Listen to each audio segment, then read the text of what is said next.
Tenemos la participación de Marcelo Arequipa, politólogo.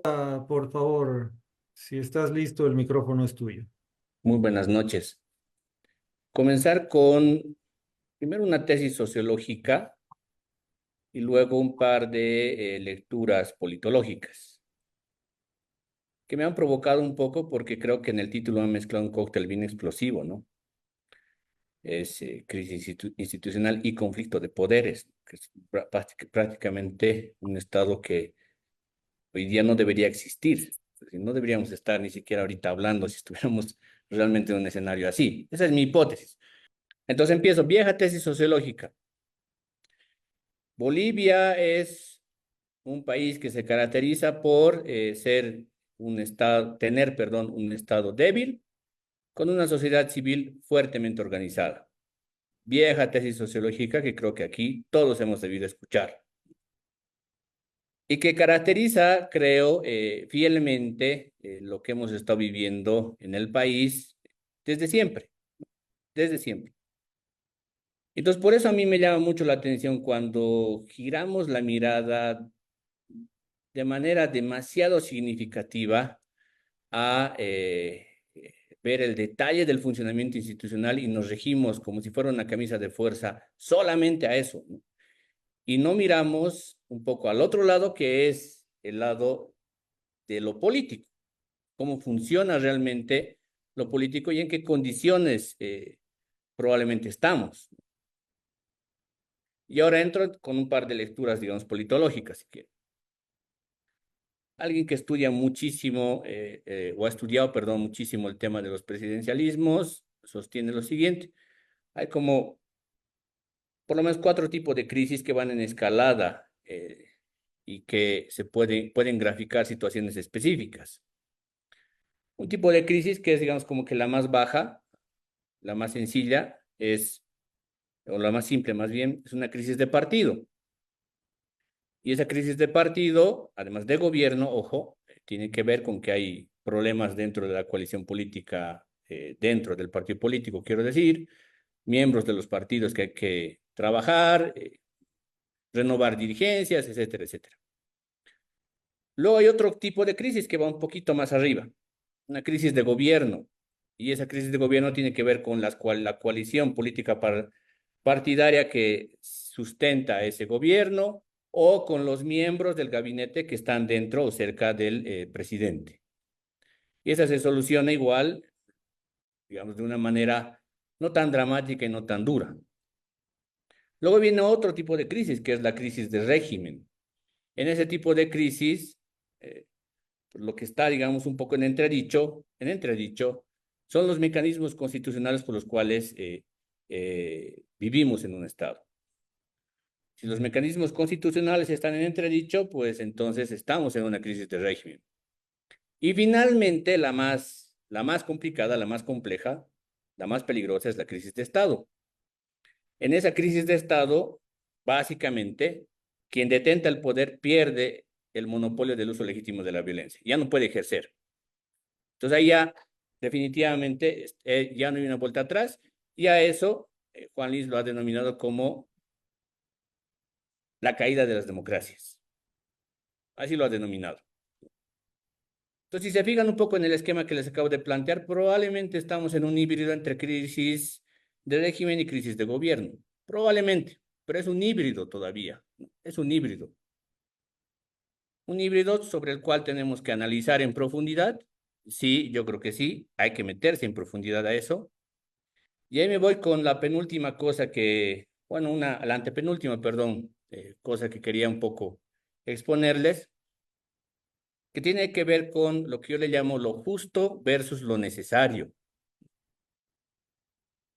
Lo justo, lo justo, es un poco el panorama en el cual se hablaba o se ha estado hablando en esta última década y media de que deberíamos tener un legislativo en el cual una sola fuerza política no sea la que predomine y que debería haber una suerte de distribución del poder dentro del legislativo, porque eso podría más bien llevarnos a un escenario mucho más provechoso para el país en el legislativo.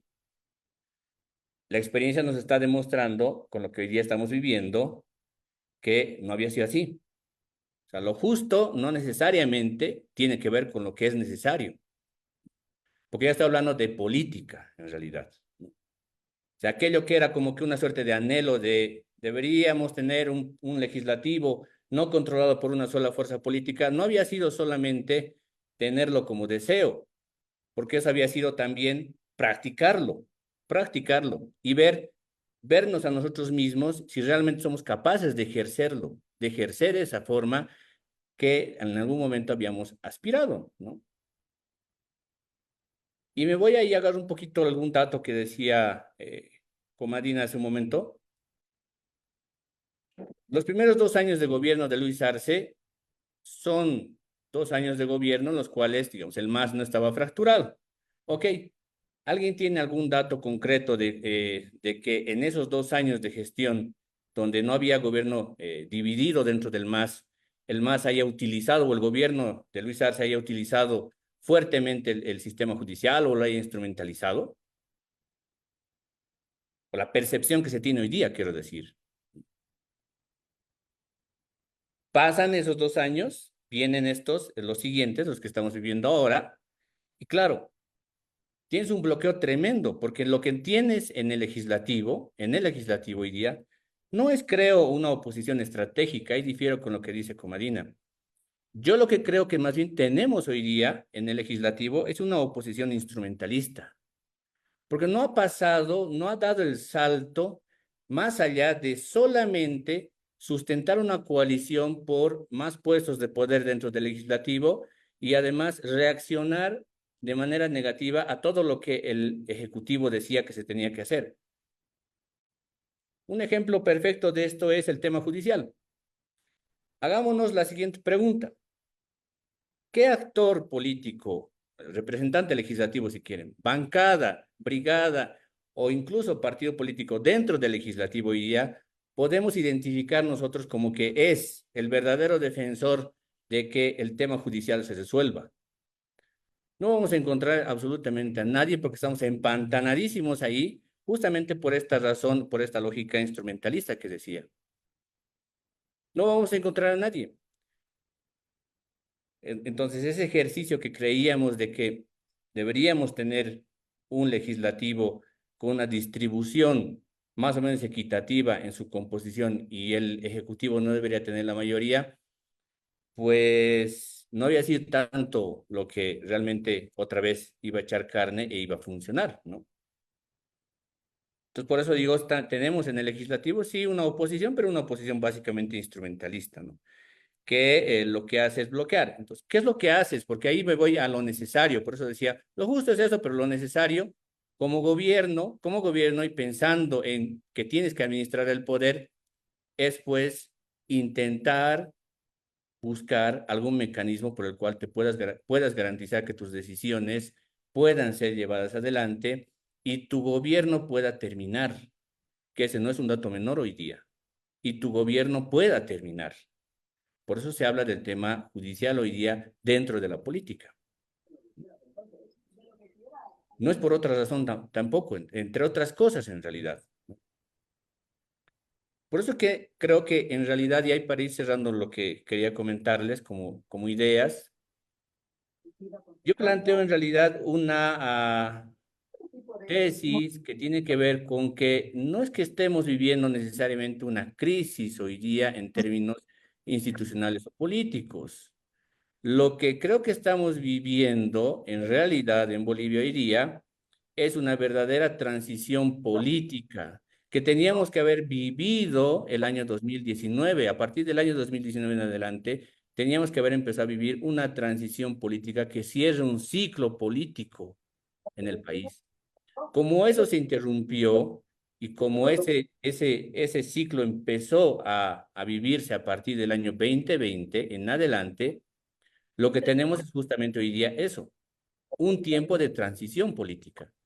Algo se va a abrir hacia adelante a partir del 2025, sin duda, algo se va a empezar a abrir, pero creo que llamarle crisis a esto, por eso como decía en el título, crisis institucional más conflicto de poderes, ya nos invita pues a que realmente como país ni existamos. Entonces, yo combino más estas dos ideas en realidad, lo sociológico, de que somos un estado débil con una sociedad civil fuertemente organizada, y lo justo versus lo necesario para administrar el poder hoy día en un contexto de gobierno de transición política, si quieren. Tiene que cerrar un ciclo político.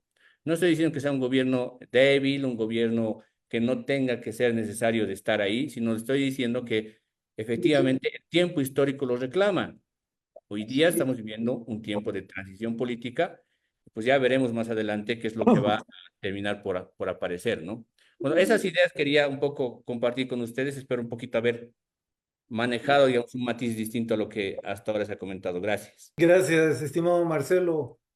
Tu provocación entonces va por el lado de cuestionar la idea de crisis y por afirmar que el control del legislativo por parte del ejecutivo quizás no sea justo, pero es necesario.